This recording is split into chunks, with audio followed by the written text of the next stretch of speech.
Západočeská fotovoltaická představuje hybridní solární klimatizaci pro klimatizování prostor s využitím fotovoltaických panelů. Primárním zdrojem energie jsou vždy fotovoltaické panely. Energie ze sítě tvoří pouze zálohu či doplněk.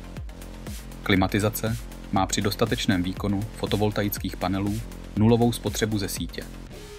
Klimatizovat je potřeba nejvíce, když svítí slunce.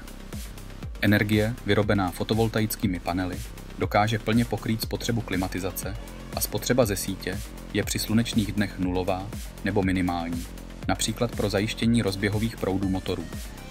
Solární klimatizace je tak ideálním solárním spotřebičem, u kterého je spotřeba energie tím vyšší, čím více slunce svítí. Minimalizuje tak provozní náklady a přináší komfort bez výčitek, a to pouze za jednorázovou investici. Fotovoltaická část funguje v takzvaném ostrovním režimu, je galvanicky oddělená od sítě a tak pro instalaci solární klimatizace není potřeba žádné povolení distributora, jako je tomu u větších fotovoltaických elektráren s připojením do sítě distribuce.